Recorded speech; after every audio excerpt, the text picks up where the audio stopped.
No vídeo de hoje, eu gostaria de abordar a respeito do silêncio profético e a respeito também do material acadêmico que surgiu posteriormente no silêncio profético, que viria a ser a base do que a gente conhece como o cristianismo, né? Então, para quem não sabe, assim, quando a gente vai estudar teologia, a gente precisa conferir o material acadêmico. O que a gente está estudando, de quando é datado e também é, a tradição oral, a tradição cultural por trás desses livros, por trás desse material. Então, assim, que material a gente está olhando, que material a gente está buscando. O material judaico, ele é o mais antigo que tem, né? O que a gente conhece como Antigo Testamento é a fonte de tudo, é a raiz de tudo. Tudo começa ali. Então, não tem como você dizer que o Antigo Testamento está errado. Isso é impossível, não tem como. Então, assim, se começa da premissa de que Deus se revelou a Moisés, né? E que o povo judeu é o povo escolhido, que fez o pacto com Hashem no Sinai. Então, assim, você começa da premissa que os judeus são um povo escolhido por Hashem, pelo Criador. Né? Isso é inegável, é indiscutível que eles foram o povo escolhido. Vai ter aqueles que vão dizer que a Torá era fruto de tradição oral, que Moshe Rabino não existiu, né? E que a Torá é muito posterior cronologicamente, e de fato ela é posterior, né? Ela, você vai encontrar os primeiros manuscritos, ou pelo menos fragmentos de manuscrito, ali no ano 500, no ano 700 antes de Cristo, né? Mas você precisa, né, pelo menos se você é cristão, você precisa pressupor de que Moshe é real, né, de que Abraham é real, e os patriarcas são reais. Então, você, se você é cristão, você precisa acreditar que eles são reais, né? Então, é, é, então que ano surgiu a Torá, né? Assim, arqueologicamente, os primeiros manuscritos foram depois do segundo tempo, né? Depois da reconstrução, porque antes disso a Torá era oral, era passada de geração em geração, mas o que se sabe é que a Torá nunca foi modificada, nunca. Mesmo sendo transmitida oralmente, podemos partir do pressuposto de que ela sempre foi transmitida fidedignamente aos rabinos de forma 100% precisa. Então, o que a tradição diz, né, de acordo com os manuscritos que a gente tem, de acordo com o material mais recente, né, porque os materiais começaram a ser produzidos depois da depois da diáspora na Babilônia. Então, antes disso a gente não tem material acadêmico, né? Antes da diáspora a gente não tem material.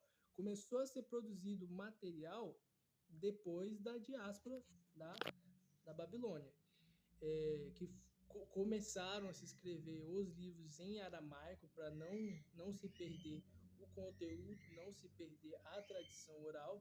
E o que você tem é uma grande tradição profética e acadêmica a partir dos dos escribas, né, dos sacerdotes ou dos grandes sábios, dos grandes estudiosos da Torá. Mas você tem uma tradição muito forte. E nesse período, mais ou menos 500, 700 anos antes de Cristo, você tem a datação dos primeiros Targums, né? O Targums Onkelos, estima-se que ele seja do ano 500 antes de Cristo. E nesse ano ainda existia a tradição profética, ou seja, ainda existiam profetas. E o que seriam os Targums? Os Targums são justamente, né, comentários de Torá. São comentários explicados a respeito de Torá. A noção que os antigos judeus eles possuíam a respeito da Torá, né? O que os antigos judeus pensavam? De que forma eles interpretavam aquilo que estava contido na Torá, né? Como saber o que eles pensavam? Olha os Targums. Por quê? Os Targums, estima-se, é claro, né? Não temos exemplares tão antigos, mas estima-se que o Targums Onkelos, pela estrutura gramatical dele, pela linguística utilizada nele, também pelo período, a tradição que ele se encontra, é do ano, mais ou menos do ano 500 anos antes de Cristo. Ou seja, era um período onde o espírito de profecia ainda operava no meio dos judeus. Então, ainda existiam profetas, o espírito da profecia ainda se manifestava no povo escolhido. Então, eu acredito que é válido pressupor que os Targums são uma fonte confiável de material, e um material profético, não é só os escribas escrevendo e colocando a opinião deles nos Targums, não, é a revelação divina se manifestando através dos Targums, né? São comentários, são noções mais precisas, mais amplas a respeito da Torá ou a respeito dos outros livros proféticos. E o que a tradição diz, né, a tradição judaica profética diz, é que a partir mais ou menos do ano 400, 300 anos antes de Cristo, o espírito de profecia, né, que era o espírito que se manifestava nos profetas, nos homens santos, os homens justos, circuncidados, que seguiam a Torá, né, e que estudavam bastante, né, porque eles eram grandes estudiosos a respeito da Torá, ele começou a diminuir com o tempo, né? Com o tempo os profetas começaram a diminuir, até o ponto em que o espírito de profecia parou de se manifestar e perdura-se até hoje. Então, o que a tradição diz é que pararam de aparecer profetas, e isso é o que a gente chama de silêncio profético, né? Então, mais ou menos 400 anos antes de Cristo, começou-se o que a gente entende por silêncio profético. Então, recapitulando tudo que a gente viu por aqui. Hashem, o Criador de todas as coisas, se manifestou para Moshe no Sinai, né, para o povo escolhido, estabeleceu o acordo, o pacto, a aliança sinaica, né, pressupondo que essa história seja real, que a Torá é verdadeira. Então, vamos admitir que a aliança sinaica foi real, que ela aconteceu de fato, e que Hashem se manifestou, se revelou para Moshe, né? Vamos partir desse pressuposto. O que os Targums vão dizer? Os Targums, eles apresentam o termo Menra. O que é Menra? No aramaico, Menra significa verbo, né? Então, quando você olha a Bíblia, né, a tradução, quando você olha lá a tradução, você vai encontrar e a palavra de Elohim, né, e o anjo de Elohim, você vai encontrar essas traduções, você vai encontrar e o anjo do Senhor, né, e veio a palavra do Senhor dizendo, né, palavra pode ser substituído por verbo, né, verbo, palavra ou anjo. Então, o que a gente entende a respeito da tradição oral? O que foi transmitido para nós? Que Hashem, né, o Deus criador de todas as coisas, em si ele é inacessível, né? Ele está num nível muito superior, muito elevado, né? Maimônides ele vai dizer que Hashem não tem corpo, Deus não tem corpo, Deus não tem mão, e que muito do que se está na Torá é alegórico, né? Você não pode tomar essas interpretações como reais, né? Você não pode limitar Deus, Deus não pode ser limitado, o Criador não pode ser categorizado, não pode ser fragmentado, não pode ser dividido. Então, não tem como, né, você delimitar o Criador. Então, toda vez que o Criador aparece no Antigo Testamento, né, vai aparecer o termo o anjo do Senhor, vai aparecer o termo a palavra do Senhor, né, a palavra de Deus. E veio a palavra do Senhor, e veio a palavra de Elohim. No original, nos Targums, vai estar o Menra, né, o Menra, que no aramaico é o verbo. Então, o que a gente entende disso? Que não era o Criador em si se manifestando, né? Mas era o anjo dele, era alguém que era o porta-voz de Deus, transmitindo a vontade de Deus, a mensagem de Deus para os seus profetas, né, para os seus escolhidos. Então não era Deus em si, porque não tem como ser Deus, né? Deus é infinitamente grande, Deus é infinitamente poderoso. Então tem que ser um porta-voz, tem que ser um representante, tem que ser um intermediador, né? E, obviamente, os cristãos vão interpretar que esse intermediador é Yeshua, né, Hamashia, seria Yeshua, esse Menra, esse verbo é Yeshua, e o judaísmo geralmente, né, interpreta como se fosse Metatron, como se fosse esse anjo do Senhor fosse Hanor, fosse Enoque, né, aquele que foi arrebatado no Gênesis. Então, geralmente interpreta-se que o mensageiro de Deus, o porta-voz de Deus no judaísmo é Metatron, né? Se tem essa interpretação e se foi transmitido oralmente pelos judeus que é Metatron. Então, o cristão tem uma interpretação e o judeu ele tem uma outra interpretação. Então, aquilo que a gente conhece como Antigo Testamento, a gente tem meio que certeza absoluta de que foi transmitido pelo Menra, pelo anjo do Senhor, né? A gente tem certeza absoluta que foi se transmitido para os profetas, foi se transmitido para os escribas. Então a gente tem uma base sólida, né, de profecia, uma base sólida de interpretação no Antigo Testamento, né, e nos Targums, mas o que é produzido depois, né, tipo 400 anos antes de Cristo em diante, a gente não tem certeza. Por que não tem certeza? Porque foi produzido durante o silêncio profético, né? Não se levantavam mais profetas. Então, fica difícil saber se de fato o livro é confiável, se de fato aquilo tem procedência divina, né? Se realmente foi o Criador, se realmente foi o anjo do Senhor que transmitiu esse conhecimento, né?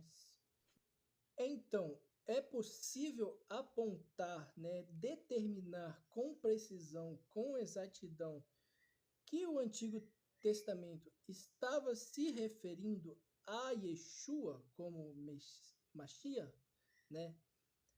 Não necessariamente. Pode ser que sim, mas assim a gente não pode definir com essa exatidão. Também tem a questão da trindade, né? Que isso é idolatria. Não tem como ser outra coisa que não seja idolatria. O Antigo Testamento ele deixa claro que Hashem é um, né? Que é errado. Então, assim, ele deixa explícito a unicidade absoluta de Deus. Então, por mais que exista a possibilidade de você interpretar o Menra, você interpretar o verbo como se fosse Yeshua, como se fosse o Mashiach, né? Como se os profetas estivessem anunciando a chegada de Yeshua, mas você não tem essa certeza, absoluta, né? É, assim, as interpretações costumam não levar a essa interpretação. O que a gente tem sobre Yeshua é posterior. E eu acho interessante, né, comentar sobre esse livro do Richard Rossi, que ele é um historiador, né, ele fala bastante a respeito de Yeshua, do tempo de Jesus, né. Esse livro se chama Bandidos, Profetas e Machia, né, Bandido, Profetas e Messias, Movimentos Messiânicos do Tempo de Jesus, e ele vai explicar bastante isso de uma maneira histórica, né, ele vai passar pela Aliança Sinaica, né? Ele vai começar pela Aliança Sinaica e ele vai apresentar argumentos interessantes, né? Ele vai dizer que, primeiramente, a Aliança Sinaica ela não reconhecia autoridades políticas além de Hashem e dos sacerdotes, né? Vai dizer que a única estrutura política reconhecida dentro de Israel pela aliança, pelo pacto original na Torá que foi feito com o povo de Israel e Moshe, ela não admitia outra autoridade, outro rei que não fosse Hashem. E de fato é isso que você tem, né, na Aliança Sinaica, de acordo com o Richard Ross. E se você for ver a Bíblia, realmente, né, por mais que Hashem, ele, né, como ele sabe de todas as coisas, ele sabe que o povo vai pedir por um rei, né, e Hashem entende que a vontade do povo, né, que ele não é um ditador, que ele não pode sobrepor a vontade do povo, né? Então, se o povo deseja um rei, então ele vai permitir um rei, mas isso não significa que era a vontade de Hashem, né? Não é como se a Hashem quisesse que o povo tivesse um rei. Ele no pacto, ele estabelece que ele seria o único senhor, né? Que ele seria o único governante, o único rei sobre o povo de Israel. Só que como acreditar em um Deus que não tem corpo, por assim dizer, né? É, em um Deus que dificilmente se manifestava. Então, nisso você tem a narrativa, né, dos juízes, você tem o período dos juízes, onde o povo de Israel, várias vezes eles abandonavam o Senhor, paravam de acreditar no Senhor, paravam de seguir a Torá, paravam de obedecer a Hashem, né? Então, o povo não confiava em algo que eles não podiam ver, né? Onde está esse Deus? E eles começaram a pedir para um rei, eles começaram a querer um governante de carne e osso, que eles pudessem ver, que eles pudessem confiar, né, depositar suas esperanças, lutar por ele. Foi aí que eles pediram pelo, pelo governante, que no caso foi o rei Saul, foi o primeiro rei de Israel, né? Então, isso não era a vontade de Hashem, mas Hashem, né, como ele previu o futuro, ele sabia que o povo não iria confiar na lei e posteriormente iria pedir por um rei. Então ele autorizou, mas não significa que era a vontade dele. Ele também, assim, o Pacto Sinaico, ele propunha, né, ele solicitava medidas coletivas, né, políticas coletivas, né.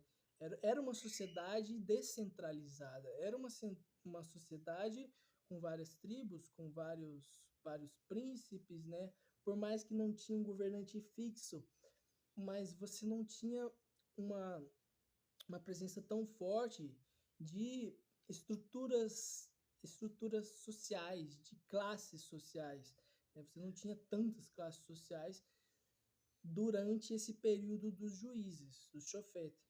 E com, com a aparição do rei, né? Quando você tem a criação do reino, né, de uma política centralizada, é aí que você começa a ter as estruturas, você começa a ter o crescimento de classes sociais, você começa a ter exércitos, né? Você começa a ter sacerdotes, então você começa a ter as elites, que antes não existia tanto assim, não era tão discrepante antes do aparecimento do reino de Israel, né? E aí, e aí o Richard Hosley, né, ele vai falar nesse livro que foi justamente por esse motivo, né, que como dentro da própria aliança sinaica, Deus, como era um contrato, né, um pacto, ele envolvia um acordo mútuo, e como Israel ele não cumpria a parte do acordo, então o acordo ele já previa punições. Então o que a gente tem, né, até agora? A gente tem a entrega da Torá no Monte Sinai, a gente tem cláusulas, a gente tem um pacto, a gente tem um acordo muito bem definido, muito bem estabelecido, né? A gente tem o povo descumprindo esse acordo, né? Qual que era o acordo? Primeiramente, adorar e reconhecer apenas Adonai, apenas Hashem como o único Deus sobre o território de Israel, né? Como o único rei e senhor sobre eles. Aí eles pediram um rei, né?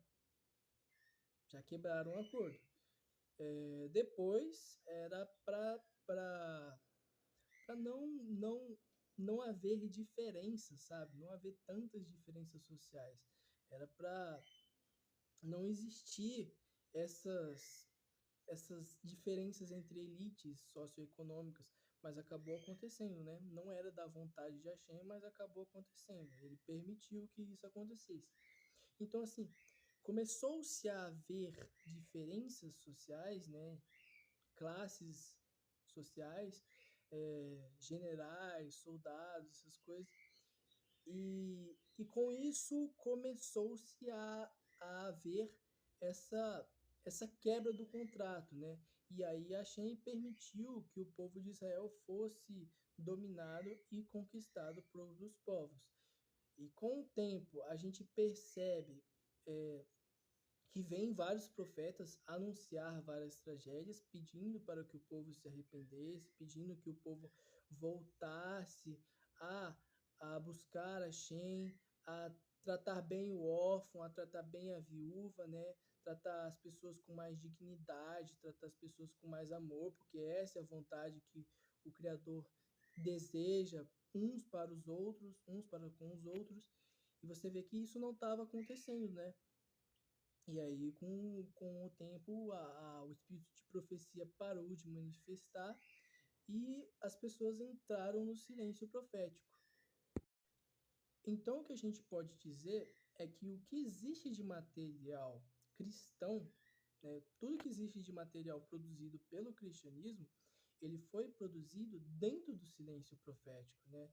E assim, quais são os materiais assim cristãos, essencialmente cristãos, os primeiros assim materiais essencialmente cristãos que não fazem parte do cânone judaico que surgiram nesse silêncio profético? Eu começaria pelo livro de Tobias, da Igreja Católica, né, que ele está no Antigo Testamento. A datação dele estima-se pela academia que é do ano 200, 300 anos antes de Cristo, e ele conta uma história que se passa no século 8, 7 antes de Cristo, né, que conta a história de Tobias, né? Tinha uma mulher que ela tinha sido prometida a 7 maridos, acabou que não casou com nenhum deles, e o Tobias ele era filho de um homem muito justo, e ele acabou sendo prometido. Tem uma questão de que ele pega, acho que um fígado de peixe, eu não lembro 100% a história, mas eu lembro que ele tranca um demônio e ele joga esse demônio no deserto, sabe? Tem algumas questões ali a respeito de, de exorcismo, né? tem algumas questões a respeito de alquimia nesse livro. São questões interessantes, é um livro curioso de se ler. Aparece o anjo Gabriel também, mas o interessante é que é dito que esse demônio, se eu não me engano, era o Belfegor, ele é lançado no deserto. Guarda bem essa informação. E aí o Richard Rosley vai falar sobre os Macabeus também, né? A revolta dos Macabeus, da helenização da Judéia no período dos Macabeus, né? E depois ele vai falar sobre os essênios. É muito interessante falar sobre os essênios porque quem foram os essênios, né? Richard Rosley, ele vai dizer que o movimento essênio ele surgiu como uma tentativa de se voltar ao espírito de profecia, né? Ele vai basear isso no versículo que diz e no deserto me acharão. Agora eu não lembro ao certo onde está esse versículo, mas ele vai dizer me acharão no deserto, né? Me buscarão. E, enfim, ele vai sustentar um argumento baseado nesse versículo de que os essênios, eles, por não terem mais a providência divina, né, eles foram buscar no deserto, porque afinal foi no deserto que Hashem entregou a Torá, foi no deserto que Hashem se manifestou a Moshe, que estabeleceu o pacto. Então ele vai utilizar esse argumento de que os essênios foram buscar orientação espiritual no deserto. E aí você tem surgimento de livros gnósticos, como o Apocalipse de Adão, como o livro de Enoque, né? Um dos mais famosos, que ele é a base para a profecia a respeito do Machia, né? Ele vai dizer que o Machia vai nascer naquele tempo, naquele período, e de fato ele é anterior ao cristianismo. Ele prega a respeito de Yeshua, né? Ele prega a respeito do nascimento de alguém especial. Então, assim, esses conhecimentos não foram passados pela divindade, eles foram buscados no deserto, eles foram adquiridos no deserto. Então, de fato, você tem uma profecia a respeito de Yeshua, né? Você pode dizer que o que esses livros essênios eles estão falando é de Yeshua, né? Que eles estão profetizando o nascimento de Yeshua, o nascimento de um Salvador. Mas o salvador de quem, né? Fica a questão, né? Quem está dando essa notícia? É o Criador? Dificilmente, né? Porque a gente está no período de silêncio profético. Mas assim, a grande diferença que você tem do judaísmo para o cristianismo, né? Para os essênios, a literatura judaica tradicional do Antigo Testamento para a literatura dos essênios, é a noção, que a gente chama de teologia apocalíptica, né? Noções apocalípticas. Então você tem profecias, né, nos livros dos essênios que elas têm essa noção meio que gnóstica, sabe? Porque o tempo que eles viviam, tipo assim, os judeus antes eles estavam acostumados a serem oráculos, né? Terem profetas que profetizavam, que diziam a respeito do futuro, o que ia acontecer. Mas no silêncio profético eles não tinham mais isso, eles estavam sendo dominados por Roma. Então, a visão a respeito do fim, né, a respeito daquilo que eles já tinham acumulado antes e das novas revelações e das novas profecias que eles estavam recebendo, eram interpretações ruins, eram interpretações apocalípticas, né? Surgiram essas noções apocalípticas exatamente nesse período, porque o judaísmo ele não é apocalíptico, ele não acredita no fim do mundo, ele não acredita nessa noção de julgamento, né, de juízo final, de que os ímpios serão destruídos, ou pelo menos não dessa forma literal, e que os ímpios serão destruídos e os justos, né, alcançarão a salvação. Então, você não tem dessa forma literal no judaísmo.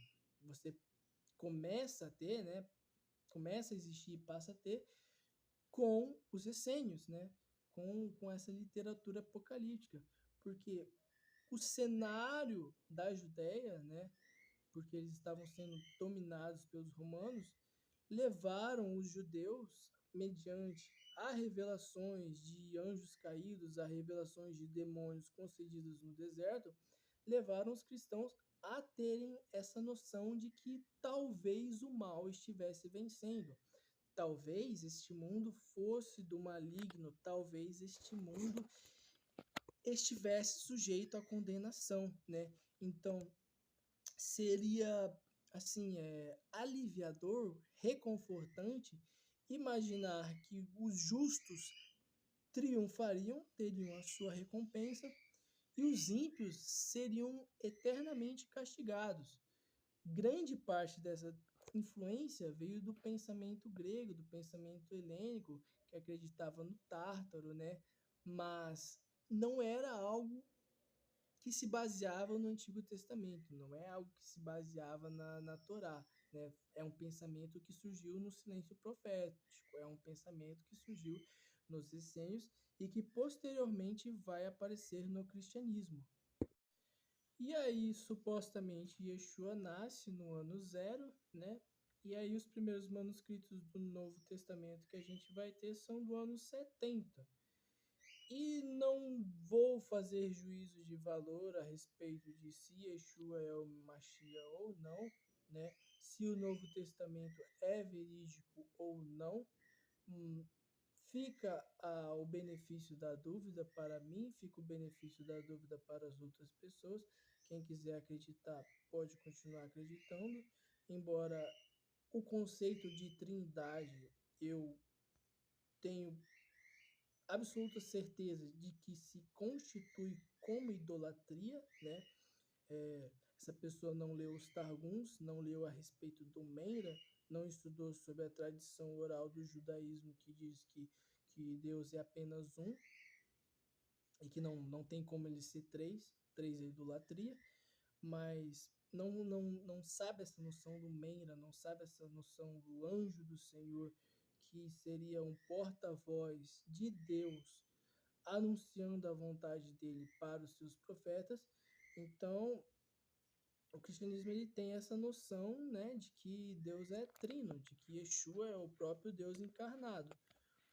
O que para os judeus e para mim é idolatria, né? Não teria problema nenhum você acreditar que Yeshua é o Mashiach, igual os judeus messiânicos, mas acreditar que ele é o próprio Deus é idolatria, e na verdade ele diz isso no Êxodo, né? Ele fala que iriam surgir falsos profetas que se diriam Deus, mas que não era para acreditar, ou seja, ele já avisa que isso ia acontecer e que não era para acreditar.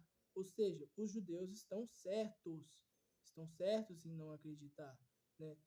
Não que Yeshua tenha dito que ele é o Mashiach, né? Quem diz isso são os seguidores dele, né? São os seguidores do cristianismo. A gente não vê explicitamente Yeshua dizendo que é o próprio Criador, é o próprio Tetagrama. A gente não tem isso, não tem, né? De forma explícita, não.